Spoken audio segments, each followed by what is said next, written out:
ஒரு பெரிய ஆறு, அதை கடந்து அடுத்த பக்கம் போகணும். இந்த பக்கம் 8 பேர் நின்றுட்டு இருக்கிறாங்க. 8 பேரும் சேர்ந்து ஒரு குழுவா வந்திருக்கிறாங்க. இவங்க எல்லாருமே பண்டிதர்கள், குருமார்கள், அதாவது அறிவாளிகள். இவங்க எல்லாரும் அந்த ஆற்றை கடந்து அடுத்த கரைக்கு போகணும். அப்புறம் அங்க இருந்து பக்கத்துல இருக்கிற ஒரு ஊருக்கு போய் சேரணும். கரை ஓரமா ஒரு படகு கட்டி கிடந்தது. அதுல ஏறி உக்காந்தாங்க. அது மூலமா அடுத்த கரைக்கு போய் சேர்ந்தாங்க. அங்க போய் கரையேறின உடனே அவங்களுக்குள்ள ஒரு விவாதம். அறிவாளிகள் இல்லையா, அதனால ஒருத்தர் சொன்னார், இந்த படகு நமக்கு உதவி செஞ்சிருக்குது. அது செஞ்ச உதவி மூலமா தான் நாம 8 பேரும் இந்த ஆற்றை கடந்து இந்த பக்கம் வந்திருக்கிறோம். இது செஞ்சிருக்கிற உதவிக்கு நாம நன்றி செலுத்தணும், பதில் மரியாதை செய்யணும். அதை எப்படி செய்யறது அப்படின்னார். இன்னொருத்தர் அதுக்கு ஒரு யோசனை சொன்னார்.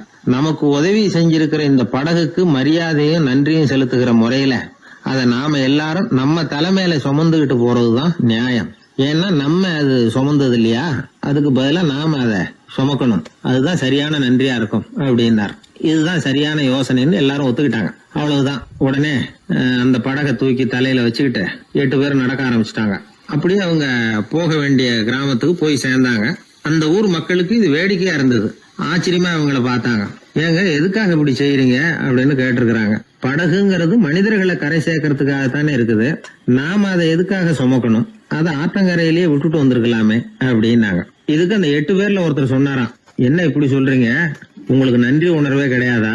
நீங்க நன்றி கெட்டவங்களா இருக்கிறீங்க, நாங்க நன்றி உடையவர்களா இருக்கிறோம். நன்றி உடைமை அப்படின்னா என்னன்னு எங்களுக்கு தெரியும்.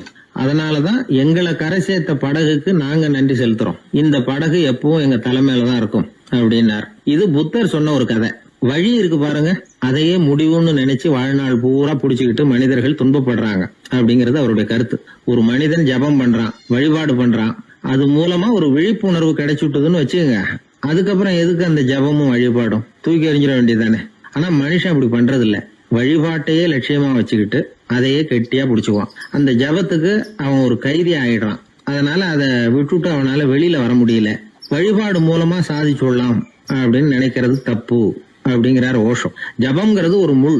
காலில் குத்துன முள்ள எடுக்கிறதுக்கு இன்னொரு முள்ள பயன்படுத்துறோம்.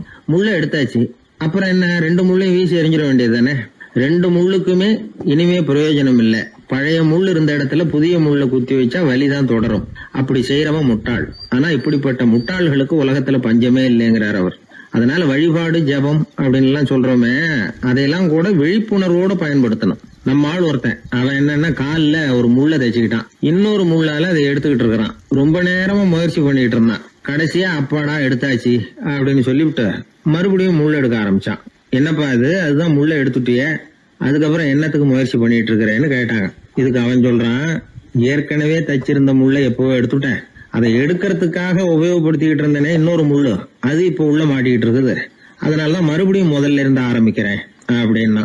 இப்படி வாழ்க்கையில முதல்ல இருந்து ஆரம்பிக்கிறவர்களும் அதிகம், முதல்லயே இருந்துகிட்டு இருக்கிறவங்களும் அதிகம். வாழ்க்கையில படிப்படியா முன்னேறணும், வாழ்க்கையை புரிஞ்சுக்கிட்டு முன்னேறணும். அதுக்கு இந்த பெரியவர்கள் சொல்லுகிற தத்துவத்தை எல்லாம் சரியா புரிஞ்சுக்கிட்டு அது பிரகாரம் நாம நடக்கணும். ஒரு பெரிய இடத்து பொண்ணு நிறைய படிச்சிருக்கிறா, பட்டங்கள் எல்லாம் வாங்கியிருக்கிறா, வேலைக்கு எதுக்கும் போகல, அதுக்கு அவசியமும் இல்லை. வசதியான குடும்பம். அந்த பொண்ணுக்கு பொழுதுபோக்கு என்ன தெரியுமா? பத்திரிகை படிக்கிறது, தொலைக்காட்சி பார்க்கறது, வானொலி கேட்கறது, இதுதான் பொழுதுபோக்கு.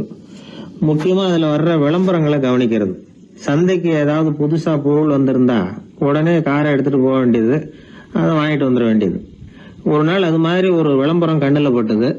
புதுமையான சமையல் செய்யக்கூடிய சாதனம் ஒன்று வந்திருக்கிறதாக செய்தி. உடனே அதை வாங்கணும்னு ஆசை. வழக்கம் போல அன்னைக்கு சாயந்தரமே காரை எடுத்துட்டு புறப்பட்டா. பார்த்தா விலை அதிகம்தான், இருந்தாலும் அதை பற்றியெல்லாம் கவலைப்படல. அதிக விலை கொடுத்து அந்த சமையல் இயந்திரத்தை வாங்கிட்டு வந்துட்டா. ஒரு பெரிய அழகான அட்டைப்பெட்டிக்குள்ள அது இருந்தது. துண்டு துண்டு பாகங்களா அதுக்குள்ள அடுக்கி வைக்கப்பட்டிருந்தது. அதை ஒன்னோட ஒன்று சேர்த்து முழு இயந்திரமா ஆக்கிய வேண்டியது நம்ம வேலை. அதெல்லாம் எப்படி ஒன்று சேர்க்கறது? அதுக்காக ஒரு கையேடு அது உள்ளேயே வச்சிருக்கிறாங்க. அந்த பொண்ணு வீட்டுக்கு வந்தா அட்டைப்பூட்டியை பிரிச்சா, ஒவ்வொரு துண்டு பாகத்தை எடுத்து வெளியில வச்சா, பக்கத்துல அந்த விவர புத்தகத்தை வச்சுக்கிட்டா. அது பிரகாரம் அந்த பாகங்களை இணைச்சு பார்த்தா சரியா வரல. மறுபடியும் எல்லாத்தையும் பிரிச்சு பரப்பி வச்சுட்டு ஆரம்பத்துல இருந்து வர்றா, அப்பவும் சரியா வரல. சரி, நேரம் அந்த கடைக்கு போய் அங்கிருந்தே ஒரு ஆளை அழைச்சிட்டு வந்துருவோம் அப்படின்னு சொல்லி காரை எடுத்துட்டு அவ புறப்பட்டா. கடையில இருந்து ஒரு ஆளை கையோட அழைச்சிட்டு வந்தா. 2 பேரும் வந்து சேர்ந்தாங்க. அங்க அவங்களுக்காக ஒரு ஆச்சரியம் காத்துக்கிட்டு இருக்கு வீட்டுல. என்ன ஆச்சுன்னா, அந்த சமையல் இயந்திரம் அழகா கோக்க போட்டு அங்க இருக்குது. அது மட்டும் இல்ல, அதுல சமையல் வேலையும் நடந்துகிட்டு இருக்குது. யார் அதை பண்ணது? அவளுக்கு ஆச்சரியம். சமையல் வேலை செய்கிற பணிப்பெண் அங்க வந்தா. வேலை செய்யறவோ, நான் தான் அதை செஞ்சேன்னா. அந்த பொண்ணுக்கு படிக்க தெரியாது, பள்ளிக்கூடத்துக்கே போனதில்லை, சமைக்க தெரியும், அவ்வளவுதான். படிப்பறிவு இல்லாத காரணத்தினால அந்த குறிப்பு புத்தகத்தையும் அவளால படிச்சிருக்க முடியாது. எப்படி இதை பொறுத்தனே அப்படின்னு ரொம்ப ஆச்சரியமா கேட்டாவோ. அந்த விவரம் தெரியாத பொண்ணு, பணி பொண்ணு சொல்றா, படிப்பறிவு இல்லாத போது மூளையை பயன்படுத்த வேண்டிய கட்டாயம் ஏற்படுது, வேற ஒண்ணும் இல்லை அப்படின்னாலாம். படிப்பு மூலமா அறிவை சேகரிச்சுக்கலாம், புத்திசாலித்தனத்தை சேகரிக்க முடியாது. தகவல் அறிவுங்கிறது ஞானம் ஆகாது அப்படின்னு சொல்லுவாங்க. அதுதான் இதுல முக்கியம். நம்மளும் ஒருத்தன் ரயில்ல பிரயாணம் பண்ணா, ராத்திரி பூரா பயணம், முடிஞ்சதும் பார்த்தா அவன் பொட்டியே காணல, யாரை திருடிட்டு போட்டாங்க. அதுக்காக அவன் கவலைப்படணும்ல, கவலைப்படல, சிரிச்சுக்கிட்டு இருக்கிறான். எதிரில் இருந்தவர் கேட்டார், ஏங்க பெட்டியை அவனோ எடுத்துட்டு போட்டானே, அதுக்காக கவலைப்படலையா நீங்க அப்படின்னாரு. நான் எதுக்காக கவலைப்படணும், அதோட சாவி என்கிட்ட தானே இருக்கு அப்படின்னு நானும். இவன் தந்தியை விட வேகமா போகக்கூடியது எது அப்படின்னு கேட்டார் ஒருத்தர். வதந்தின்னார் இன்னொருத்தர். அவர் அப்படி சொன்னதுல ஒன்னும் தப்பு இல்ல. வதந்தி வேகமா பரவறதுக்கு என்ன காரணம்? 1க்கு 2 மிகைப்படுத்தி சொல்ற மனுஷ சுபாவம் ஒரு காரணம், சொல்றத அப்படியே நம்புறது இன்னொரு காரணம். எப்பொருள் யார் யார் வாய் கேட்பினும் அப்பொருள் மெய்ப்பொருள் காண்பது அறிவு அப்படின்னாரு வள்ளுவர். யாரு எதை சொன்னாலும் அதை அப்படியே நம்ப கூடாது, அறிவு வேலை செய்யணும். அதுல எந்த அளவுக்கு உண்மை இருக்குது அப்படின்னு கண்டுபிடிக்கணும். முக்கியமான பொறுப்புல உள்ளவங்களுக்கு எல்லாம் இது ரொம்ப முக்கியமா தேவைப்படுகிற ஒரு தகுதி. ஒரு நாட்டுல ஒரு சாதாரண ஆள் ஒருத்தன் இருந்தான். அவங்கிட்ட ஒரு கழுதை இருந்தது, ரொம்ப பிரியமா வளர்த்தான். அவனுக்கு அது ரொம்ப நெருக்கமான நண்பன். வேற மனுஷங்க யாரும் கிடைக்கல போல இருக்குது. அந்த கழுதைக்கு கந்தர்வசேனன் அப்படின்னு பேர் வச்சான். அந்த பேரை சொல்லிதான் அவன் அதை கூப்பிடுறது வழக்கம். அவ்வளவு பிரியமா வளர்த்த அந்த கழுதை ஒரு நாள் திடீர்னு செத்து போச்சு. எப்படி இருக்கும் அவனுக்கு? ரொம்ப சங்கடப்பட்டான், சாப்பிட கூட பிடிக்கல. அவனுக்கு முகத்தை வந்து மூணு வச்சுக்கிட்டு அவன் பாட்டு உட்காந்துருக்கிறான். இந்த நேரம் பார்த்து அவனுக்கு வேண்டியப்பட்ட ஒருத்தன் அந்த பக்கமா வந்தான். அவனை பார்த்தான். ஏன்டா அப்படி உட்காந்துருக்கிற அப்படின்னு கேட்டான். கந்தர்வசேனை செத்து விட்டதா சொல்லி குலுங்கி அழ ஆரம்பிச்சுட்டான் இவன். கந்தர்வசேனன் யாருன்னு கேட்டான் இவன். அப்படி கேட்ட உடனே அவன் இன்னமும் சத்தம் போட்டு ஒவ்வொன்னு கத்த ஆரம்பிச்சுட்டான். துக்கம் அதிகமாயிட்டுது. அவன் அழற வேகத்தை பார்த்ததும், சரி கந்தர்வசேனன்கிறது முக்கியமான ஒரு பெரிய மனுஷன் போல இருக்கு அப்படின்னு இவன் முடிவு பண்ணிட்டான். நம்ம ஃப்ரெண்டோட துக்கத்தை நாமளும் பகிர்ந்துக்கணும்னு நினைச்சான். உடனே தலையை மொட்டை அடிச்சுக்கிட்டான், மீசை எடுத்துட்டான், கருப்பு உடை போட்டுக்கிட்டான். கந்தர்வசேனன் இறந்த செய்தி இப்படி காத்து வாக்குல பரவ ஆரம்பிச்சது ஊர் பூரா. ஊர்ல உள்ளவங்க எல்லாம் இந்த செய்தியை கேட்டதும் அவங்களும் தலையை மொட்டை அடிச்சுக்கிட்டு கருப்பு துணி போட்டுக்க ஆரம்பிச்சுட்டாங்க. ஒரே நாள்ல நகரம் பூராவும் துக்கத்துல ஆழ்ந்து போச்சு. எங்க பார்த்தாலும் மொட்டை தலை, கருப்பு துணி. அந்த நாட்டு அமைச்சர் இதை பார்த்தார். ஜனங்கள்லாம் வருத்தமா இருக்கிறாங்களே அப்படின்னு நினைச்சு சில பேரை கூப்பிட்டு விசாரிச்சார், என்ன விஷயம் அப்படின்னு. கந்தர்வசேனன் செத்துட்டார், அதனாலதான் இப்படி துக்கம் அனுஷ்டிக்கிறோம் அப்படின்னாங்க. அவராவது கொஞ்சம் யோசனை பண்ணி பார்த்திருக்கலாம்ல. கந்தர்வசேனன்னு சொல்றீங்களே, யார் அது அப்படின்னு விசாரிக்கலாம்ல. விசாரிக்கல. மக்கள் துயரத்துல நாமளும் பங்கு எடுத்துக்கணும் அப்படின்னு தான் அவர் நினைச்சார். அவரும் உடனே மொட்டை அடிச்சுக்கிட்டு கருப்பு சட்டை போட்டு ஆரம்பிச்சுட்டார். அமைச்சர் இப்படி இருக்காருங்கிற செய்தி அரசருக்கு எட்டுச்சு. அவர் என்ன பண்ணாரு, அவரும் மொட்டை போட்டுக்கிட்டு தூக்கம் அனுஷ்டிக்க ஆரம்பிச்சுட்டார். அன்னைக்கு ராத்திரி ராஜா மொட்டை தலையோட அந்த புறத்துக்கு வர்றார், முகத்தை முன்னு வச்சுக்கிட்டு. ராணி பார்த்தாங்க. என்னங்க இது, என்ன விஷயம், உங்க துக்கத்துக்கு என்ன காரணம்னு கேட்டாங்க. ராஜா ரொம்ப கவலையோட, கந்தர்வசேனன் செத்துட்டாராம், ஜனங்கள்லாம் வருத்தத்துல இருக்கிறாங்க, அதனால நானும் அவங்களோட துக்கத்துல பங்கெடுத்துக்கிறேன், ஒரு ராஜாவோட கடமை இல்லையா அது அப்படின்னார். அது சரி, கந்தர்வசேனன் யாரு, உங்க அப்பாவா அண்ணனா, எதுக்காக தலையை மொட்டை அடிச்சிங்க அப்படின்னு கேட்டாங்க ராணி. அதுக்கப்புறம் தான் ராஜா யோசிக்க ஆரம்பிச்சார். ஆமா, அதுவும் சரிதானே, நாம என்னத்துக்கு அவசரப்பட்டு இப்படி பண்ணோம் அப்படின்னு சொல்லி நினைச்சுக்கிட்டு அதுக்கப்புறம் அமைச்சரை கூப்பிட்டார். அப்புறம் விவரம் கேட்டார், யாருங்க இது கந்தர்வசேனங்கிறது யாருன்னு கேட்டார். அவரும் அதுக்கப்புறம் தான் யோசிக்க ஆரம்பிச்சார். அவரு ஜனங்களை கூப்பிட்டு விசாரிச்சார். ஒவ்வொருத்தரா விசாரிச்சுக்கிட்டே கடைசியா அந்த ஆளுகிட்ட போய் சேர்ந்தாங்க. கந்தர்வசேனன் யாருன்னு கேட்டாங்க. என்னோட கழுதைன்னு அவன். ராஜாவும் மந்திரியும் தலையை தொங்க போட்டுக்கிட்டாங்க. எல்லாரும் சொல்றதையும் கண்ணை மூடிட்டு நம்ப ஆரம்பிச்சா கதை இப்படிதான் போய் முடியும். இந்த காலத்துல எல்லாம் சில பேர் சொல்ற விஷயம் கப்சா மாதிரி இருக்கும், ரீல் விடுறார் அப்படின்னு நினைப்போம். ஆனா அதுலயும் உண்மை இருக்கும்.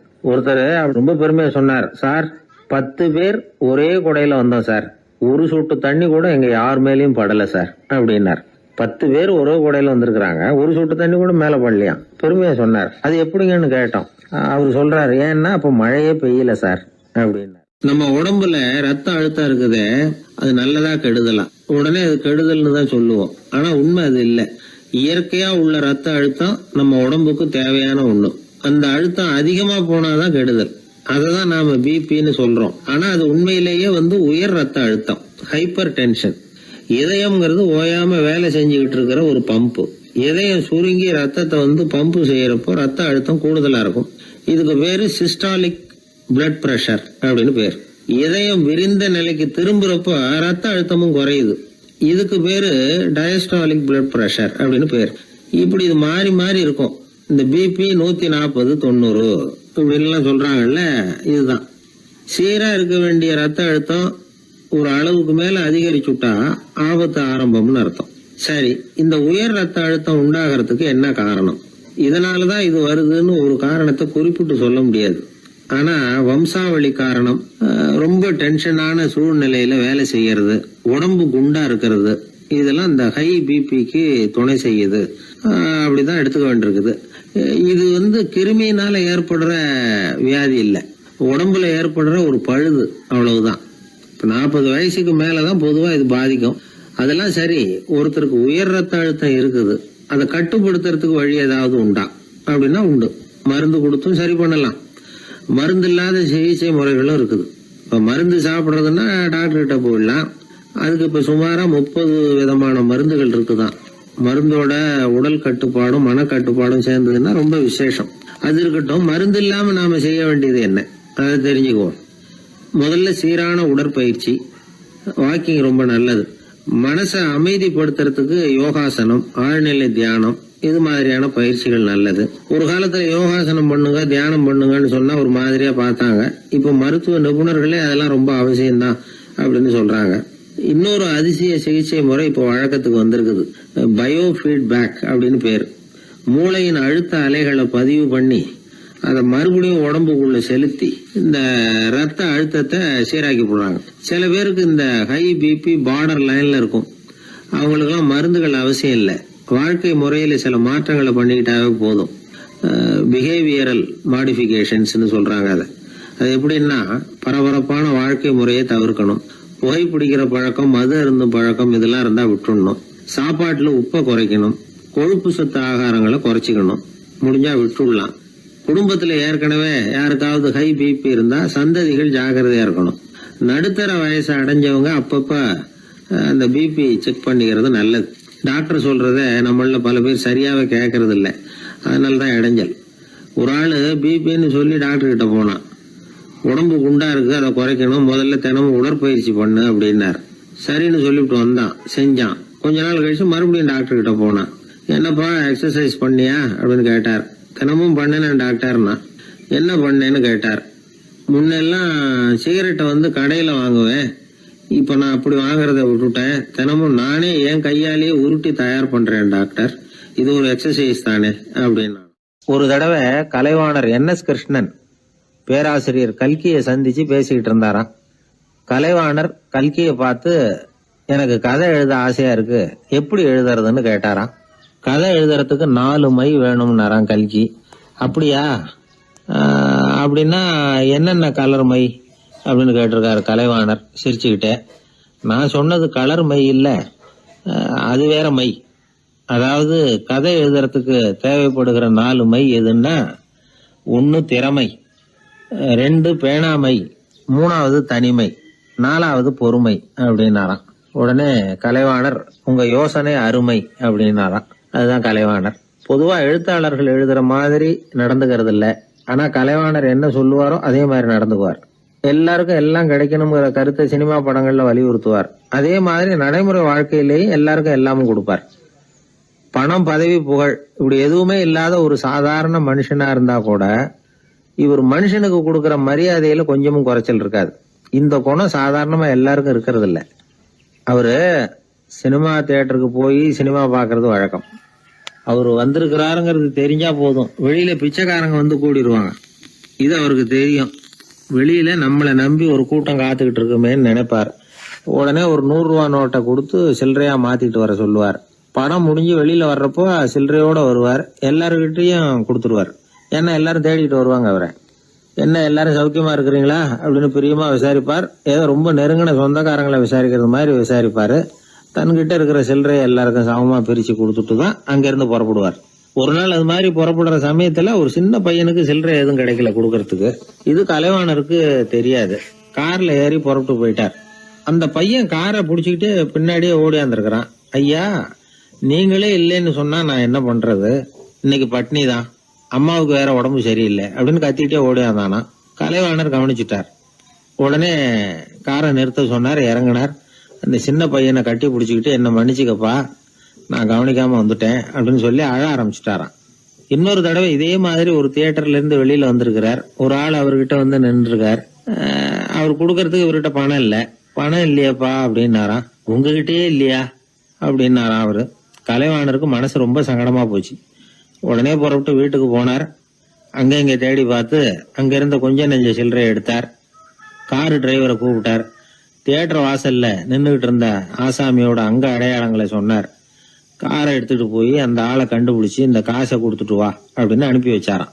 பிச்சை போடுறதுக்காக காரை அனுப்புனதாக வேற யாரை பத்தியாவது நீங்க கேள்விப்பட்டிருக்கிறீங்களா? அவர் ஒரு வித்தியாசமான மனிதர், வித்தியாசமான கலைஞர். கலைவாணரோட சகோதரர் கல்யாணம் நடந்தது.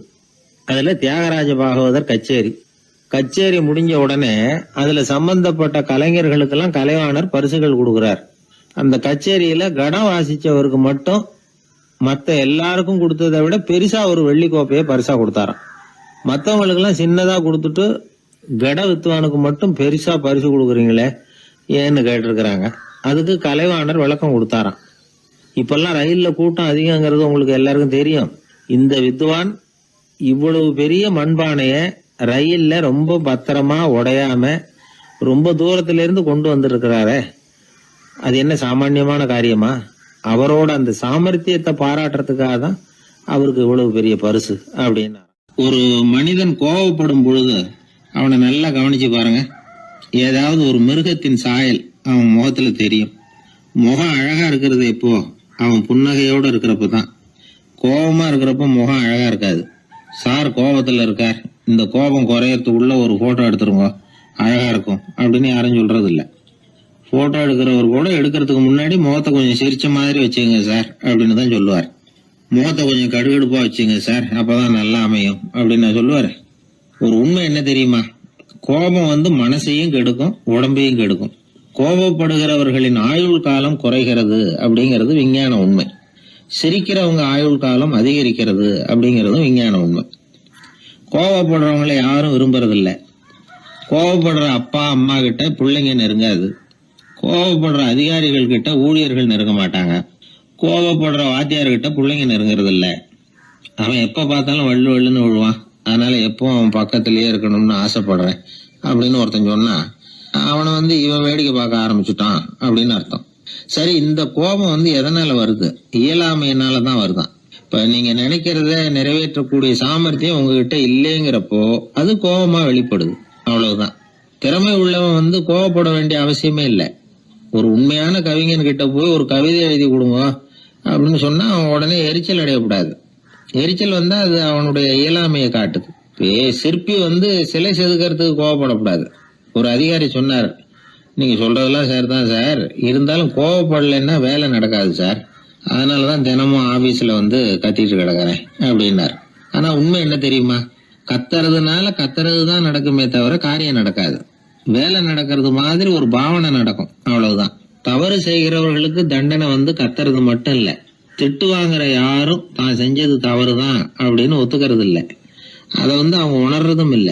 அப்படி இருக்கிறப்போ திட்டுறதுனால என்ன பிரயோஜனம்? திட்டுறது நோக்கம் என்ன? திட்டு வாங்குறவங்க திருந்தணும்ங்கிறது தானே. நோக்கம் நிறைவேறாதுன்னா எதுக்காக கத்தணும்? திட்டுறது மூலமாவே ஒருத்தனை திருத்த முடியும்னா திருடுறவனை எல்லாம் கூப்பிட்டு கொஞ்ச நேரம் திட்டி போயிட்டு வாப்பா, இனிமே நீ திருந்திவிட்ட அப்படின்னு சொல்லி வச்சுடலாமே. இதுல நாம முக்கியமா புரிஞ்ச வேண்டியது என்னன்னா, கோபம்ங்கிறது நாம அடுத்தவங்களுக்கு கொடுக்கிற தண்டனை இல்ல, அது நமக்கு நாமே கொடுத்துக்கிற ஒரு தண்டனை. அடுத்தவங்களை திருத்துறதாக நினைச்சுக்கிட்டு நம்ம நாமே கெடுத்துக்கிற ஒரு முயற்சி. நம்ம மனசு கெட்டு போகுது, நம்ம உடம்பு கெட்டு போகுது, அதுதான் கண்ட பலன். நம்ம ஆள் ஒருத்தன் சொன்னா, நான் கோபம் வந்துட்டுதுன்னா அதை மனிதர்கள் மேல காட்ட மாட்டேன் சார், அவங்கள திருத்த முடியாதுன்னு எனக்கு தெரியும் அப்படின்னா. வேற என்ன பண்ணுவேன் அப்படின்னு கேட்டேன். பாத்திரங்கள் பேர்ல காட்டுவேன், வீட்டுல இருக்கிற பாத்திரங்களை எல்லாம் எடுத்து வெளியில வீசி எறிவேன் அப்படின்னா. அதனால கோபம் குறைஞ்சுதா அப்படின்னு கேட்டாங்க. எனக்கு குறைஞ்சுது, ஆனா எதிர்த்த வீட்டுக்காரனுக்கு அதிகமாயிட்டுதுன்னு நானும். அது எப்படிறான்னு கேட்டிருக்காங்க. நான் எனக்கு கோபம் வந்த உடனே நேரம் அவங்க வீட்டுக்குள்ள போய் அங்க இருக்கிற பாத்திரங்களை தான் எடுத்து வெளியில வீசி எறிகிறேன் அப்படின்னா. ஒரு வெளி தேசத்துல இருந்து ஒருத்தர் நம்ம நாட்டுக்கு வந்தார். இங்க ஒருத்தர் அவரை அன்பா கூப்பிட்டு உபசரிச்சார். ஒரு ஆரஞ்சு பழத்தை அவர்கிட்ட கொடுத்தார். கொடுத்து சாப்பிட சொன்னார். அவர் அதை வாங்கினார். அதை அப்படியும் புரட்டி பார்த்தார். அவருக்கு ஒன்னும் புரியல. ஏன்னா அவர் தேசத்துல அது இல்ல போல இருக்கு. என்ன செய்யறதுன்னு அவருக்கு ஒன்னும் புரியல. அப்படியே கடிச்சு பார்த்தார். கசப்பா இருந்தது. தூக்கி எறிஞ்சுட்டார். அதை ஏன் தூக்கி எறிஞ்சுட்டீங்கன்னு கேட்டாரு இவர். கசக்குது, அதை எப்படி சாப்பிடுறது அப்படின்னாரு அவரு. அது அப்படி சாப்பிடக்கூடாது, மேல உள்ள தோலை எடுத்து எரிஞ்சுடணும், இனிப்பான பகுதி உள்ள இருக்குது அப்படின்னு விவரம் சொன்னார் இவர். இப்படி சொன்னவர் ஒரு யோகி. வாழ்வின் வெளிப்பக்கத்திலேயே இருந்துகிட்டு இருந்தா கசப்பான பிரச்சனைகளையே சந்திக்க வேண்டியிருக்கும். உள்பக்கத்துக்கு போகணும், அப்பதான் அங்க இருக்கிற இனிப்பை உணர முடியும் அப்படிங்கிறார் அந்த யோகி. நாமெல்லாம் 2 வகையான வாழ்க்கை வாழறோமா. மேலோட்டமான வெளிப்படையா உள்ள வாழ்வுங்கிறது ஒண்ணு, உள்ளார்ந்த வாழ்வுங்கிறது ஒண்ணு. வாழ்வின் வெளிப்புறம் பிரச்சனைகளும் சவால்களும் நிறைஞ்சது, உள்புறம் அமைதியா இருக்கிறது. இந்த உள்பக்கத்துலதான் மகிழ்ச்சியான வாழ்வுக்கு தேவையான புதையல் இருக்குதான். யாரு கண்டா அந்த புதையலை? ஆழ்நிலை தியானம் எல்லாம் பண்றாங்கல்ல, அது எதுக்காக? அந்த புதையலை கண்டுபிடிக்கிறதுக்கு தான்.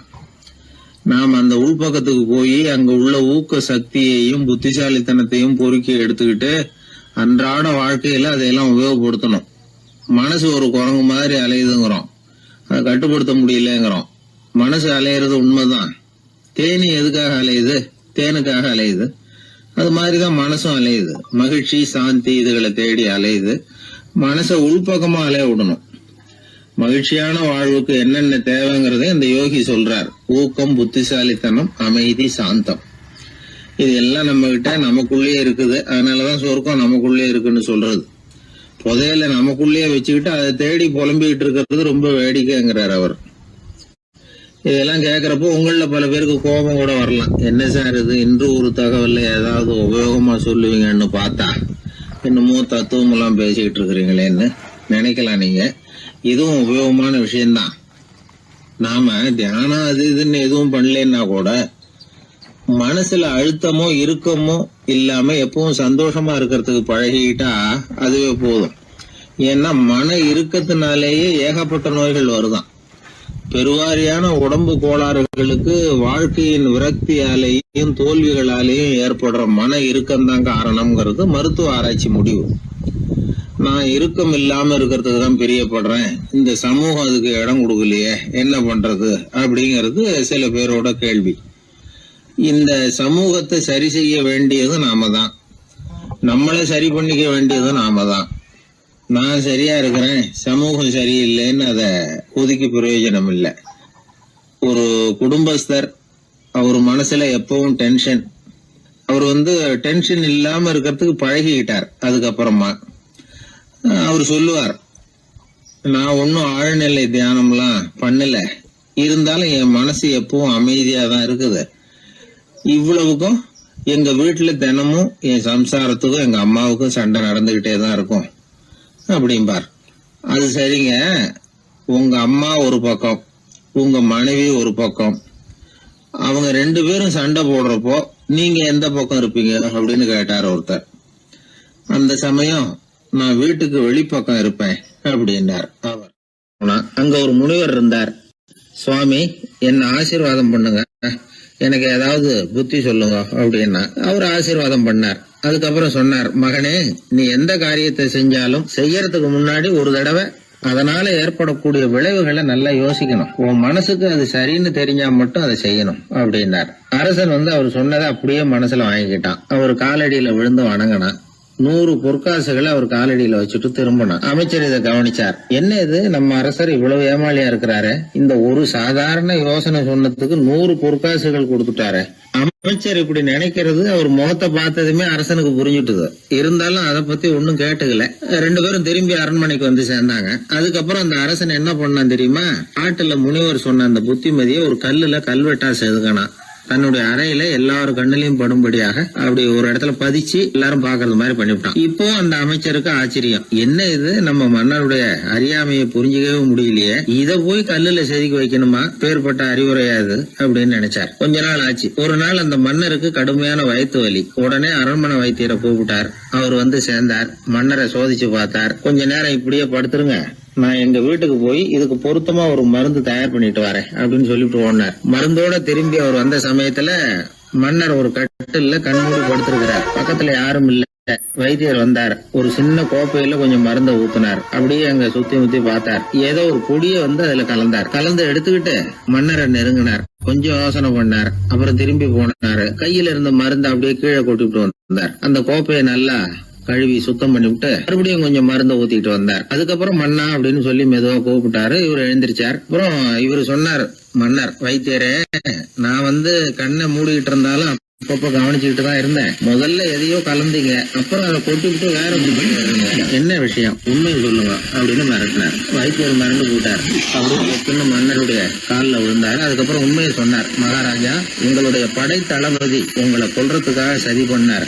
விஷம் கலந்து கொடுக்கும்படியாக சொன்னார். வெகுமதி நிறைய தர்றேன்னார். நானும் சரின்னு சொல்லிவிட்டு இங்க வந்தேன். அவர் கொடுத்த விஷப்பொடிய மருந்துல கலந்தேன். எடுத்துக்கிட்டு உங்ககிட்ட வந்தப்போ எதிரில நீங்க வச்சிருக்கிற அந்த கல்வெட்டு வாசகம் கண்ணுல போட்டது. எந்த காரியத்தை செஞ்சாலும் அதோட விளைவுகளை பத்தி யோசிக்க சொல்லிச்சு அந்த வாசகம். யோசனை பண்ணுனேன், என் உயிருக்கே ஆபத்துங்கிறத புரிஞ்சுக்கிட்டேன். உடனே திரும்பி போய் அதை கொட்டி கழுவி விட்டு வேற நல்ல மருந்தா ஊத்திக்கிட்டு வர்றேன் அப்படின்னார். இப்ப அந்த மன்னர் அமைச்சரை கூப்பிட்டார். பாத்தீங்களா, இந்த புத்திமதிய அன்னைக்கு நீங்க அலட்சியமா நினைச்சீங்க, இன்னைக்கு அதுதான் என் உயிரை காப்பாத்தி இருக்குது அப்படின்னார். அமைச்சர் தலையை குனிஞ்சுக்கிட்டாராம். அதனால பெரியவர்கள் நமக்கு சொல்ற புத்திமதி சாதாரணமா தான் தெரியும். அதுக்காக நாம வந்து அதை அலட்சியம் பண்ணிடக்கூடாது. இந்த காலத்துல ஒருத்தன் ஒரு சாமியார் கிட்ட போனா ஒரு 1000 ரூபாய அவர் காலடியில வச்சுட்டு திரும்பி வந்தான். எதுக்கு அதுன்னு கேட்டேன். இன்னைக்கு நான் இந்த அளவுக்கு நல்லபடியா இருக்கிறதுக்கு அவர் தான் காரணம். ஏற்கனவே ஒரு தடவை இவர்கிட்ட வந்து புத்தி சொல்லுங்கன்னு கேட்டேன், மாட்டேன்னு விட்டார். அன்னைக்கு அவர் ஏதாவது எனக்கு புத்தி சொல்லி நான் அது பிரகாரம் நடந்திருந்தேன்னா இன்னைக்கு நான் வீணா போயிருப்பேன். அதுக்காக ஒரு நன்றியை தெரிவிக்கிறதுக்காக தான் இன்னைக்கு வந்தேன், இந்த காணிக்கையை செலுத்துறேன் அப்படின்னு சொல்லிவிட்டு அவன் பாட்டு தெருவில் இறங்கி நடந்து போனான். உழைப்பும் நேர்மையும் உயர்வதற்கு வழிகள். அதை விட்டுட்டு உட்கார்ந்த இடத்துல இருந்துகிட்டே உயர போகணும் அப்படின்னு ஆசைப்படக்கூடாது. பல பேர் அப்படிதான் கற்பனை பண்றாங்க. அந்த கற்பனையிலேயே பாதி வாழ்க்கை ஓடி போடுது. உழைப்புங்கிற வழியையும் நேர்மைங்கிற வழியையும் ஒதுக்கி விட்டு குறுக்கு வழியில ஓட நினைக்கிறவங்க குப்புற விழுந்துடுறாங்க. எந்த தொழிலை நாம செய்தாலும் சரி, அந்த தொழிலுக்குரிய பெருமையை நாம புரிஞ்சுக்கிட்டு அதுல ஈடுபடணும். அப்படி இல்லாம என்ன சார் பொழப்போகுது, இந்த தொழிலை மனுஷன் செய்வானா அப்படி புலம்பிக்கிட்டு இந்த தொழிலையே செஞ்சுக்கிட்டு இருக்கிறவங்க நம்மள பல பேர் உண்டு. செய்யும் தொழிலே தெய்வம் அப்படின்னு சொல்றாங்கல்ல, அப்படி சொல்றது எதுக்காக? அந்த அளவுக்கு அதுல ஒரு ஈடுபாடு வேணுங்கிறதுக்காகத்தான். ஒரு பெரிய மலைப்பகுதி, அந்த மலை அடிவாரத்துல ஒரு சிற்பி உட்காந்து ஒரு சிலையை வடிச்சுக்கிட்டு இருக்கிறான். கையில ஒரு சின்ன உளிய வச்சுக்கிட்டு ஒரு பெரிய கருங்கல் பாறையை கொஞ்சம் கொஞ்சமா உடைச்சுக்கிட்டு இருக்கான். ஒரு சிற்பத்தை வடிக்கிறதுங்கிறது அவ்வளவு உன்னதமான ஒரு தொழிலா? எல்லாராலையும் முடியுமா அது? அப்படி இருந்தும் அந்த சிற்பிக்கு மன நிறைவில்லை. அவன் நினைக்கிறான், இந்த கடுமையான வெயில்ல உட்கார்ந்து வேலை செய்யறது எவ்வளவு கஷ்டம். நாம ஒரு சிற்பியா இருக்கிறதுனால தானே சூரியன் கடுமையான வெப்ப கதிர்களை நம்ம மேல வீசுறான். நாமளே அந்த சூரியனா இருந்துட்டா இந்த கஷ்டம் இருக்காதே. நம்மளை கஷ்டப்படுத்துறவன் நம்மளை விட வலிமை உள்ளவன். அதனால நாம அவனா மாறி விடுறதுதான் நல்லது அப்படின்னு அந்த சிற்பி யோசனை பண்ணான். அவன் எண்ணம் உடனே நிறைவேறிட்டுது. இயற்கைங்கிற மாபெரும் சக்தி அவனை ஒரு சூரியனா மாத்தி விட்டுது. சிற்பி இப்போ ஒரு சூரியனா மாறினான். இனிமே இந்த உலகத்துல நம்மளை விட வலிமை உள்ளவன் வேற யாரும் கிடையாது அப்படின்னு நினைக்க ஆரம்பிச்சுட்டான். அவனுக்கு மகிழ்ச்சியா இருந்தது. அந்த மகிழ்ச்சி அதிக நேரம் நீடிக்கல. ஏன்னா கொஞ்ச நேரத்துல ஆகாயத்துல கரிய மழை மேகங்கள் அப்படியே சூழ்ந்து வந்தது.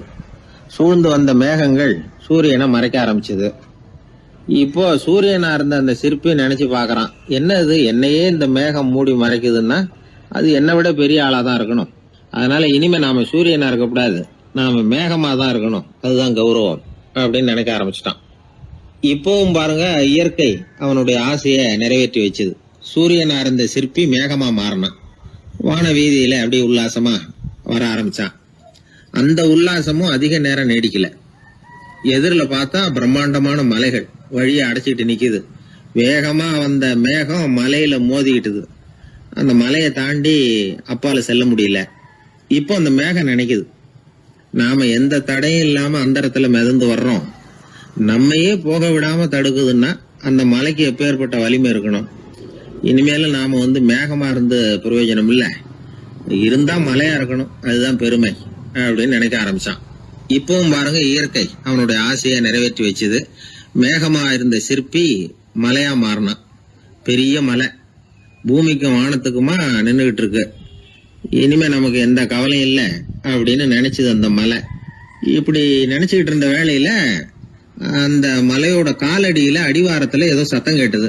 என்ன சத்தம் இது அப்படின்னு சொல்லி அந்த மலை மெதுவா குனிஞ்சு பார்த்துதான். பார்த்தா அங்க ஒரு மனுஷன் தன்னுடைய கையில உளிய வச்சுக்கிட்டு மலையை கொத்திக்கிட்டு இருக்கிறான்.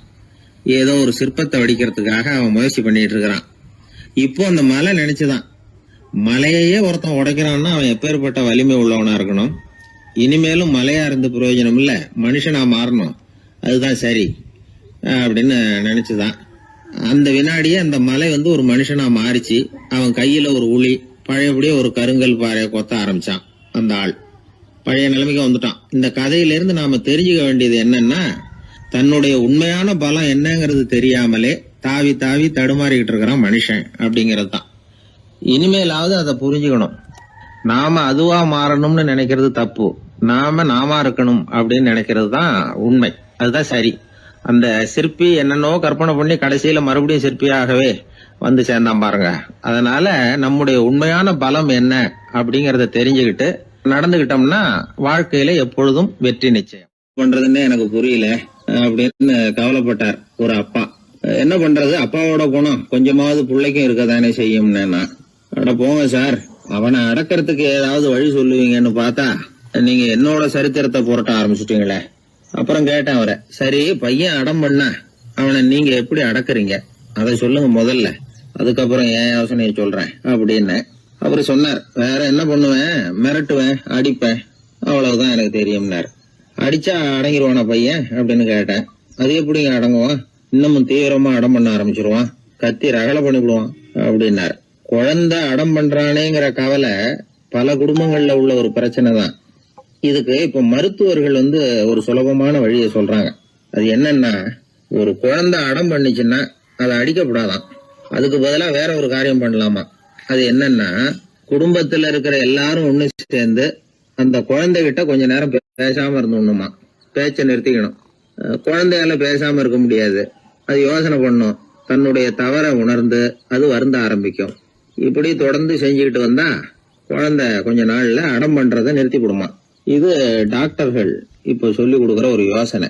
அதே மாதிரி சில குழந்தைகள் சரியான காரணம் இல்லாம அடம் பண்ணணுங்கிறதுக்காகவே கத்துது பாருங்க, அதை நிறுத்துறதுக்கு கூட ஒரு வழி இருக்குது.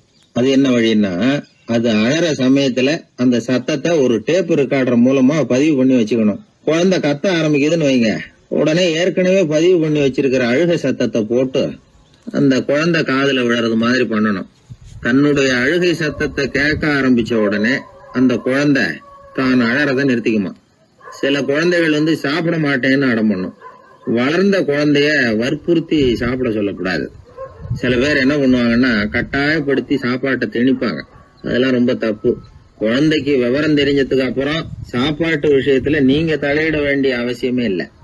பசிச்சா சாப்பிடணுங்கிறது அதுக்கு புரியும். அது தானாவே சுதந்திரமா எடுத்து போட்டு சாப்பிடுறதுக்கு அனுமதிக்கணும். நீங்க போய் அதுகிட்ட நின்றுட்டு சாப்பிடு சாப்பிடு அப்படின்னு வற்புறுத்திட்டு இருக்க கூடாது. நீங்க அதை வற்புறுத்தாம இருந்தா அது உங்களை வித்தியாசமா பார்க்க ஆரம்பிக்கும். உண்மையிலேயே பசி இருந்ததுன்னா தனக்கு எவ்வளவு தேவையோ அவ்வளவு எடுத்து போட்டுக்கிட்டு அந்த குழந்தை சாப்பிட்டுக்கும், எந்த பிரச்சனையும் இருக்காது. ஆக இது மாதிரியான சில நுட்பங்களை நாம மனசுல வச்சுக்கணும். அப்படி வச்சுக்கிட்டோம்னா வீட்டுல குழந்தைகளால எந்த பிரச்சனையும் இருக்காது. இந்த காலத்து பையன் ஒருத்தன், அவன் ரொம்ப கவலையோட வந்தான். என்னப்பா விஷயம்னு விசாரிச்சேன். எங்க அப்பா என்கிட்ட 1 மாசம் உன் கூட பேச மாட்டேன் போ அப்படின்னு சபதம் போட்டுட்டாருன்னா, அதுக்காகவா இப்படி கவலைப்படுறேன்னு கேட்டேன். இல்லைங்க, அந்த 1 மாச கெடு இன்னையோட முடியுது, அதுக்காக கவலைப்படுறேன் அப்படின்னா. ஒரு பெரிய சிந்தனையாளர் இருந்தார். அவர் ரஷ்யாவில் இருந்தார். நிறைய புத்தகங்கள் எழுதியிருக்கிறார். அவர் பேரு ஓஸ்பென்ஸ்கி. உலகின் மிகச்சிறந்த 3 புத்தகங்கள்ல ஒண்ணு இவர் எழுதியிருக்கிறார் அப்படின்னு கூட சொல்றது உண்டு. அப்பேற்பட்ட எழுத்தாளர். அந்த காலத்துல குருஜீஃப் அப்படின்னு சொல்லி ஒரு பெரியவர் இருந்தார். ரொம்ப எளிமையான வாழ்க்கை வாழ்ந்துகிட்டு இருந்தவர். இவரை தேடி அந்த எழுத்தாளர் வந்தார். ஐயா, உங்ககிட்ட சில கேள்விகள் கேட்டு விளக்கம் பெறலாம்னு வந்திருக்கிறேன்னார். உடனே அந்த பெரியவர் என்ன செஞ்சார் தெரியுமா? ஒரு வெற்று காகிதத்தை எடுத்தார், அவர்கிட்ட கொடுத்தார். இந்தாங்க, இதை வச்சுக்கங்க, நாம 2 பேரும் பேசுறதுக்கு முந்தி நீங்க ஒரு காரியம் பண்ணணும்னார். என்ன செய்யணும் சொல்லுங்கன்னார் அவரு. இந்த காகிதத்துல உங்களுக்கு தெரிஞ்சதெல்லாம் என்ன, தெரியாததெல்லாம் என்ன அப்படிங்கிற பட்டியலை எழுதிட்டு வாங்க.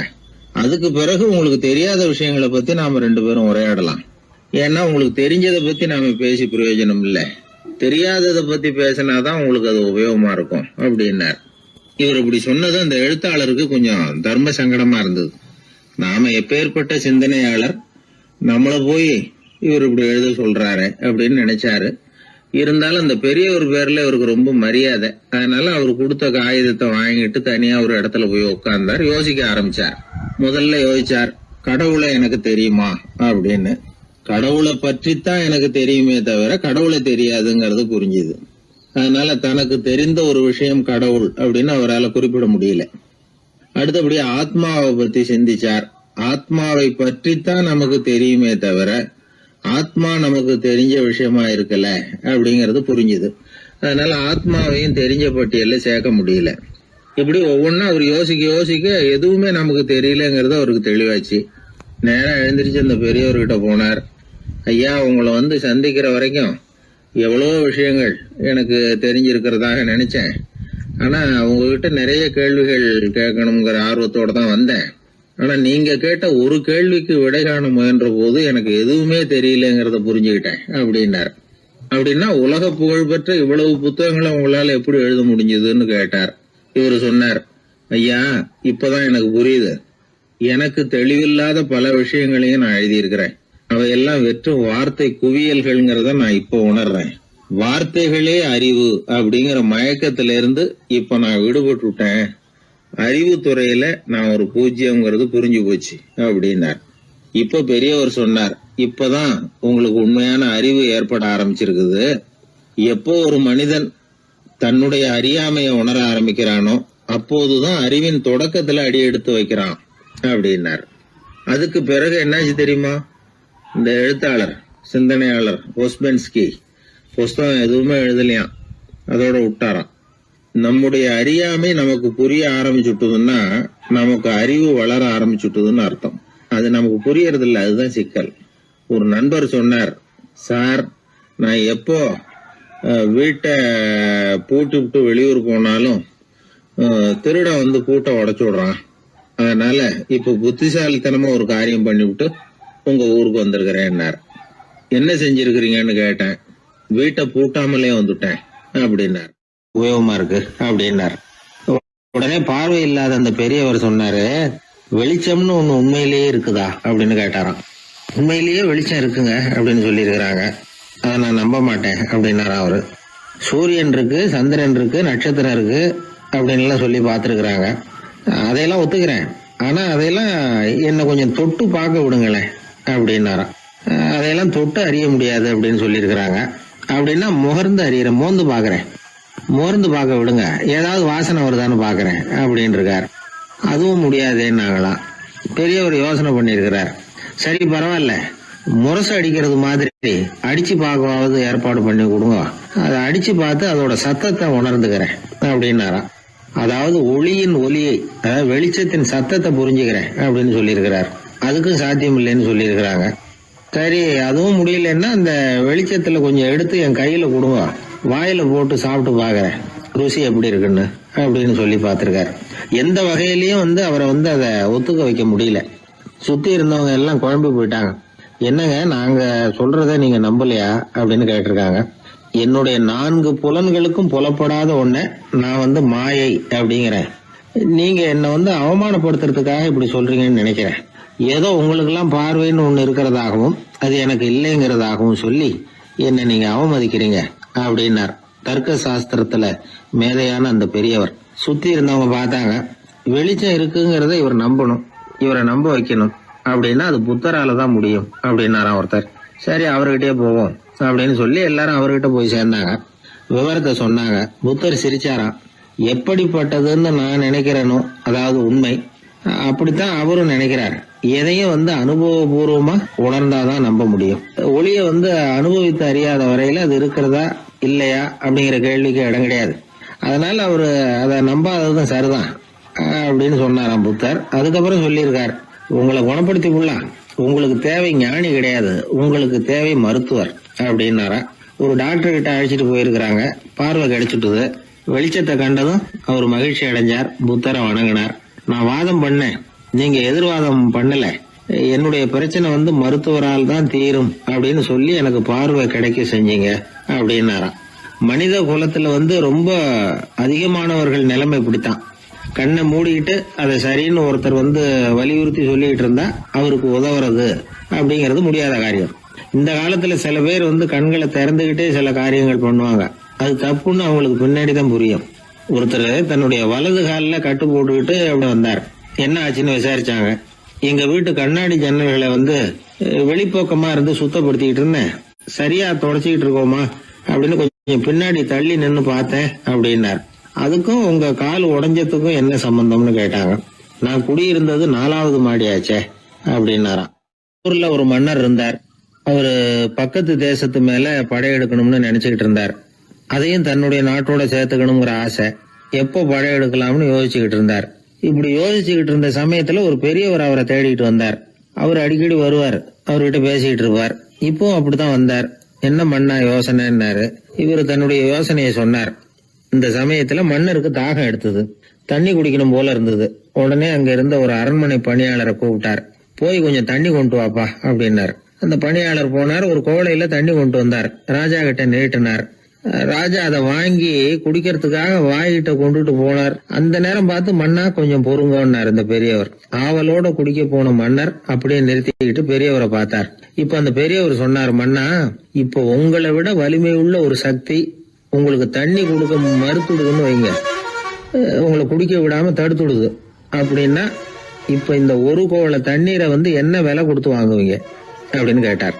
இப்போ எனக்கு இருக்கிற தாகத்துக்கு என்னுடைய அரசாங்கத்துல பாதியையாவது கொடுத்து இந்த தண்ணியை வாங்கறதுக்கு தயங்க மாட்டேன்னார் அவர். சரி இப்ப அந்த தண்ணியை குடிங்கன்னார் பெரியவர். மன்னர் ஆவலோட அந்த தண்ணியை குடிச்சு முடிச்சார். அதுக்கப்புறம் கொஞ்ச நேரம் தன்னுடைய படையெடுப்பு பத்தி சொல்லிட்டு இருந்தார். கொஞ்ச நேரம் கழிச்சு மறுபடியும் இந்த பெரியவர் கேட்டார், மன்னா இப்போ நீங்க ஒரு கோவள தண்ணீரை குடிச்சு முடிச்சிட்டீங்க. இப்ப அந்த தண்ணீர் உங்க உடம்ப விட்டு வெளியில வரக்கூடிய பாதை அடப்பட்டு போச்சு அப்படின்னு வச்சுங்க, அதை வெளியேற்றுவதற்காக நீங்க எவ்வளவு செலவழிப்பீங்க அப்படின்னு கேட்டார். மன்னர் யோசனை பண்ணார். அப்படி ஒரு நிலைமை ஏற்பட்டு போச்சுன்னா என்னுடைய அரசாங்கம் பூராவையும் அதுக்கு ஈடா தர்றதுக்கு கூட தயங்க மாட்டேன்னார். இப்ப அந்த பெரியவர் சொன்னார், எந்த அரசாங்கத்தின் மதிப்பு ஒரு கோவள தண்ணீர் அளவுக்கு கூட இல்லையோ அந்த அரசாங்கத்தை அடையணுங்கிற பேராசையில மனிதர்கள் தங்களுடைய சகோதரர்கள் கூடவே சண்டை போட்டுக்கிறாங்களே, அதுல ஏதாவது அர்த்தம் இருக்குதா அப்படின்னாராம். மன்னருக்கு இப்பதான் அர்த்தம் புரிஞ்சுதான். மனசுல தெளிவு உண்டாச்சு. தன் மனசுக்குள்ள உண்டான வெறிய விரட்டி அடிச்சு விட்டார். அதுக்கப்புறம் நிம்மதியா ஆட்சி புரிஞ்சார். இப்படி ஒரு கதை. உயிருக்கு என்ன விலை கொஞ்சம் யோசனை பண்ணி பாருங்க. ஆனா அது இப்ப எவ்வளவு மலிவா போயிட்டுது, அதையும் யோசனை பண்ணி பாருங்களேன். ஆசை பேராசையா மாறுது, அப்புறம் அது வெறியா ஆகுது, அதுக்கப்புறம் பைத்தியம் பிடிக்குது. இந்த காலத்து மனிதர்களுக்கு 2 விதமான பைத்தியம் பிடிச்சிருக்கிறதாக ஒரு பெரியவர் சொல்றார். ஒன்னு பணம், இன்னொன்னு அதிகாரம். இதெல்லாம் எவ்வளவு காலத்துக்கு நீடிக்கும்? ஒரு சர்வாதிகார நாட்டுல 3 பேர் ஜெயில இருட்டு அறையில பேசிக்கிட்டு இருக்கிறாங்க. நீ எப்படி இந்த ஜெயிலுக்கு வந்த அப்படின்னு ஒருத்தர் கேட்டாராம். இந்த நாட்டு ராஜாவை ஆதரிச்சு நான் பிரச்சாரம் பண்ணினேன், அதனால கூட்டத்துல தகராறு வந்துட்டுது, கலவரமா போச்சு, அதுக்கு நான் தான் காரணம்னு அரெஸ்ட் பண்ணி இங்க கொண்டாந்து போட்டாங்க அப்படின்னாராம் அவரு. சரி நீ எப்படி இங்க வந்த அப்படின்னு இன்னொருத்தரை பார்த்து கேட்டிருக்காரு. நான் இந்த நாட்டு ராஜாவை எதிர்த்து பிரச்சாரம் பண்ணேன், அதனால கலவரம், அரெஸ்ட் பண்ணி கொண்டாந்து போட்டாங்கன்னார். சரிப்பா நீ எப்படி அங்க வந்த அப்படின்னு 3வது ஆளை பார்த்து இவங்க கேட்டாங்களாம். இதுக்கு அந்த ஆள் மெதுவா வெளிச்சத்துக்கு நான் தான் இந்த நாட்டு ராஜா அப்படின்னா. சில பேருக்கு தொட்டதெல்லாம் வெற்றியா முடியும், சில பேருக்கு தொட்டதெல்லாம் தோல்வியா முடியும். இதுல உள்ள ரகசியம் என்ன அதை தெரிஞ்சுக்கணும்னா இந்த கதையை கேளுங்க. ஜப்பான்ல ஒரு பெரிய வீரர் இருந்தார். அவர் பேரு நொபுனாகா. அவர்கிட்ட இருந்த படை வீரர்கள் கொஞ்சம் பேர் தான். சிறிய படை பலத்தை வச்சுக்கிட்டு பெரிய பெரிய படைகளை எல்லாம் முறியடிச்சிருக்கிறார். அவர் அவ்வளவு சாமர்த்தியம் உள்ளவர். ஒரு தடவை எதிரி மீது படையெடுத்து போயிருக்கிறார். அப்போ அவருடைய படை வீரர்களுக்கும் தளபதிக்கும் ஒரு சந்தேகம் வந்துட்டுது. இந்த போர்ல நாம வெற்றி பெற முடியுமா அப்படிங்கிற சந்தேகம் இருந்தாலும் இதை எப்படி தலைவர்கிட்ட தெரிவிக்கிறது? ரொம்ப யோசனை பண்ணாங்க. கடைசியா கொஞ்சம் துணிச்சலை வரவழைச்சுக்கிட்டு மெதுவா கேட்டுட்டாங்க. அவர் பார்த்தார், சரி அதை நாம முடிவு செய்ய வேணாம். புத்த விகாரத்துக்கு போயிட்டு வருவோம், பூவா தலையா போட்டு பாத்துருவோம், என்ன வருதோ அது பிரகாரம் செயல்படுவோம். என்ன சொல்றீங்க? ஏன்னா போருக்கு செல்லும் பொழுது முழு மனசோட போகணும், ஊசலாட்டம் இருக்கக்கூடாது அப்படின்னார். தளபதியும் படை வீரர்களும் சரின்னு ஒத்துக்கிட்டாங்க. உடனே அவங்க எல்லாரும் அங்க பக்கத்துல இருந்த கோயிலுக்கு போனாங்களாம். தலைவர் உள்ள போனார். எல்லாரும் ஆவலோட வெளியில காத்துக்கிட்டு இருக்கிறாங்க. ரொம்ப நேரத்துக்கு அப்புறம் அவர் வெளியில வந்தார். தளபதி, துணை தளபதிகள் எல்லாரையும் கிட்டத்துல கூப்பிட்டார். அவங்க முன்னிலையில ஒரு தங்க காசை எடுத்தார். இத பாருங்க, இப்ப பூவா தலையா போட்டு பாத்துருவோம். பூ வந்தா தோத்துருவோம், தலை வந்தா ஜெயிச்சிருவோம். அதனால பூ விழுந்தா போர் வேணாம், அதை தவிர்த்துருவோம். தலை விழுந்ததுன்னா போருக்கு போவோம். விதி இப்போ நம்ம கையில தான் இருக்கு. இங்க என்ன தீர்ப்பு கிடைக்குதோ அது பிரகாரம் நடப்போம் அப்படின்னு சொல்லிவிட்டு தங்க காசு சுண்டி போட்டார். அது அப்படியே சுழன்று மேல போய் கணீர்னு தரையில வந்து விழுந்தது. எல்லாரும் ஆவலோடு அதை குனிஞ்சி பாக்குறாங்க. தலை விழுந்திருக்குது. ஒரே மகிழ்ச்சி, ஆரவாரம். அதுக்கப்புறம் அவங்களுக்கு சந்தேகம் வரவே இல்லை. அப்படியே உறுதியான ஒரு முடிவோட போருக்கு போனாங்க. வெற்றியோட திரும்பி வந்தாங்க. வெற்றி விழா நடக்குது. தளபதி பேசுறார். இந்த வெற்றியை காசுதான் முடிவு பண்ணிச்சு, அதனால விதியை வெல்ல யாரால முடியும் அப்படின்னார். சொல்லிவிட்டு உட்கார்ந்தார். அப்போ அந்த தலைவர் தன்கிட்ட இருந்த அந்த தங்க காசை எடுத்து ரகசியமா தளபதி கிட்ட கொடுத்தாராம். தளபதி அதை வாங்கி பாக்குறாரு. அந்த நாணயத்துல 2 பக்கமும் தலை தான் இருக்குது. இதுல இருந்து என்ன தெரியுதுன்னா, வெற்றியின் ரகசியம் என்னன்னா மன உறுதி தான். எதை செஞ்சாலும் மனக்குழப்பம் இருக்கக்கூடாது. எண்ணி துணிக கருமம், இது வள்ளுவர் வாக்கு. பரீட்சை ரிசல்ட் வர்ற சமயம் ஒரு பையன் ஒரு காசை சுண்டி போட்டு தலையா பூவா பாத்துக்கிட்டு இருந்தான். என்னப்பா பாஸா ஃபெயிலா பாக்குறியா அப்படின்னு கேட்டாங்க. பரீட்சை ரிசல்ட்டை பொறுத்த வரைக்கும் எனக்கு சந்தேகம் இல்லை சார் அப்படின்னா. அப்புறம் எதுக்கு இது அப்படின்னு கேட்டாங்க. ரிசல்ட் வந்த பிறகு எங்க அப்பா என்னை திட்டுறதோட விட்டுருவாரா இல்ல அடிப்பாரா அப்படிங்கறத தெரிஞ்சுக்கிறதுக்காக இது அப்படின்னு. ஒரே ஒரு ஊர்ல ஒரு ராஜா இருந்தார். அவரு ஒரு வித்தியாசமான ராஜா. எந்த வகையில வித்தியாசமானவர்னு கேட்டா, மக்கள் கிட்ட வரி வசூல் பண்றதுல கொஞ்சம் வித்தியாசமானவர். மற்ற மன்னர்கள் மாதிரி ஒரு நேரடியா வரி வசூல் பண்றது இல்ல, கொஞ்சம் மறைமுகமா அதை பண்ணுவார். அது எப்படின்னா, ஒவ்வொரு குடிமக்களுக்கும் மாசம் 1 மரக்கால் நெல்லு மக்கள் கொடுக்கறது இல்ல, ராஜா மக்களுக்கு கொடுப்பார் 1 மரக்கால் நெல்ல. அதாவது அரண்மனையில இருந்து ஒவ்வொரு வீட்டுக்கும் நெல் வந்து சேர்ந்துரும். அந்த 1 மரக்கால் நெல்ல இவங்க வாங்கிக்கிட்டு அதுக்கு பதிலா 1 மரக்கால் அரிசியை ராஜாவுக்கு திருப்பி கொடுக்கணும். இதுதான் அந்த ஊர் வழக்கம். ராஜா வந்து ஜனங்களுக்கு நெல்லை கொடுத்துட்டு அதுக்கு பதிலா அதே அளவு அரிசியா திருப்பி வாங்கிக்குவார். இதை தவிர வரி ஏதும் வசூல் பண்றது இல்ல. இப்படி ஒரு ராஜா. இது மேம்போக்கா பாக்குறதுக்கு ஏதோ சாதாரணமா தெரிஞ்சாலும் குடிமக்கள் ரொம்பவும் கஷ்டப்பட்டாங்க. ராஜா கொடுக்கற நெல்லையும் அரிசியாக்கணும், அதோட இன்னும் ஒரு பாதி அரிசியை இவங்க சேர்த்தும் கொடுத்தாகணும். மக்கள் வந்து ராஜாவை திட்ட ஆரம்பிச்சுட்டாங்க. இந்த ராஜா எப்ப சாவார் அப்படின்னு எதிர்பார்க்க ஆரம்பிச்சுட்டாங்க. ஏன்னா ரொம்ப கஷ்டப்படுத்துறாரு அப்படின்னு. பல பேர் அந்த ஊர்ல வீட்டை காலி பண்ணிவிட்டு வெளி தேசத்துக்கு போயிட்டாங்க. இங்க காலம் தள்ளுறது ரொம்ப கஷ்டம்னு. மக்கள் எதிர்பார்த்தது மாதிரியே நடந்தது. அந்த மன்னன் நோய் வந்து படுத்த படுக்கை ஆயிட்டான். ராஜா இப்படி சாக கிடக்குறாருன்னு தெரிஞ்சும் மக்கள் யாருமே வந்து பாக்கல. எப்படி பாப்பாங்க? அவர் தான் எப்ப போவாருன்னு பாத்துக்கிட்டு இருக்கிறாங்களே. என்னை ஏன் யாருமே வந்து பார்க்க மாட்டேங்கிறாங்க நம்ம குடிமக்கள்ல அப்படின்னு மந்திரி கிட்ட கேட்டார் ராஜா. நம்ம ஊர்ல மக்கள் எங்க இருக்காங்க பாக்குறதுக்குன்னாரு அவரு. ஏன் என்னாச்சு அவங்களுக்குன்னு கேட்டார். அமைச்சர் அப்பதான் அரசனுக்கு அவன் பண்ணின தவற வந்து சுட்டி காட்டினார். மக்களுக்கு இழைத்த கொடுமையை எடுத்து சொல்லி புரிய வச்சார். அதுக்கப்புறம் தான் மன்னருக்கு ஞானோதயம் வந்தது. செய்த பாவங்களை எண்ணி வருத்தப்பட்டான். மெதுவா அமைச்சர் பக்கம் திரும்பி, எங்க என் புள்ளன்னு கேட்டான். அவர் எங்கேயாவது ஊர் சுத்திக்கிட்டு இருப்பார், சூதாட்ட விடுதிகள்ல கிடப்பார் அப்படின்னாரு அமைச்சர். அவன் எங்க இருந்தாலும் உடனே அழைச்சிட்டு வாங்கன்னு உத்தரவு போட்டார் ராஜா. அடுத்த நாளே இளவரசனை கொண்டாந்து நிறுத்தினாங்க. தந்தையே, என்ன செய்யணும்னா சொல்லுங்க அப்படின்னு கேட்டான் இளவரசன். அவர் சொன்னார், மகனே, மக்களுக்கு வந்து நான் பொல்லாதவன் ஆயிட்டேன், அவங்க எல்லாம் என்ன நல்லவன்னு சொல்லணும். அப்படி அவங்கள சொல்ல வைக்க வேண்டியது உன்னோட பொறுப்புன்னார். தந்தையே, நீங்க வந்து கவலைப்படாதீங்க, உங்களை ரொம்ப ரொம்ப நல்லவர்னு மக்கள் சொல்லும்படியாக நான் செய்யறேன் அப்படின்னா பையன். அதுக்கப்புறம் கொஞ்ச நாள்ல பையன் பட்டத்துக்கு வந்தான். அவன் என்ன பண்ணான், வரி வசூல் பண்ற முறையில ஒரு மாற்றத்தை உண்டு பண்ணான். என்ன மாற்றம் பண்ணனான்னா, ஒவ்வொரு வீட்டுக்கும் ஒரு மரக்கால் உமிய கொடுக்கறது, அதுக்கு பதிலா ஒரு மரக்கால் அரிசியை வாங்கிக்கிறது. அப்பா என்ன பண்ணாரு, நெல்லை கொடுத்துட்டு அரிசியா வாங்கினார். இவன் மகன் உமிய கொடுத்துட்டு அரிசியா வாங்கினான். கொஞ்ச காலம் ஆச்சு. ஒரு நாள் மந்திரியை கூப்பிட்டு கேட்டான், அமைச்சரே, நம்ம ஊர் மக்கள் என்ன பேசிக்கிறாங்க அப்படின்னு. உங்க அப்பா ரொம்ப நல்லவன்னு பேசிக்கிறாங்க அப்படின்னாரு அமைச்சர். எப்படி இருக்கு பாருங்க, இவன் பண்ற கொடுமையில அப்பன் ரொம்ப நல்லவன் ஆயிட்டான். அதாவது இளவரசனை விட பழைய மன்னரே ரொம்ப நல்லவர், ரொம்ப பாதி கஷ்டம் தான் இது முழு கஷ்டம்ங்கிறது மாதிரி ஆயிட்டுது. எப்படியோ அப்பாவுக்கு கொடுத்த வாக்க புள்ள காப்பாத்தி விட்டான். அதாவது மன்னர் ரொம்ப நல்லவர்னு சொல்ல வைக்கிறேன்னு தானே சொன்னான், அதே மாதிரி சொல்ல வச்சுட்டான். இந்த காலத்துல இது மாதிரி அப்பாவுக்கு உதவுற பிள்ளைகள் உண்டு. ஒரு பிள்ளையாண்டான்னு சொன்னா, நான் எங்க அப்பாவுக்கு ரொம்ப ரொம்ப உதவியா இருக்கிறேன் அப்படின்னா. அப்படியா, உங்க அப்பாவுக்கு ரொம்ப உதவியா இருக்கிறியா அப்படின்னா, உங்க அப்பா என்ன செஞ்சிட்டு இருக்காருன்னு கேட்டேன். சும்மாதான் இருக்கிறார் அப்படின்னா அவன். சும்மா இருக்கிறதுக்கு இவன் உதவியா இருக்கிறானா? இப்படி இருக்கிறாங்க. அதாவது நல்லவன் அப்படின்னு பேர் வாங்குறது ரொம்ப கஷ்டம். அத எந்த வகையில வாங்கணும்னு முடிவு பண்றதுதான் முக்கியம். அதனால வாழ்க்கையில நாம மன்னரா இருந்தாலும் சரி, சாதாரண மக்களா இருந்தாலும் சரி,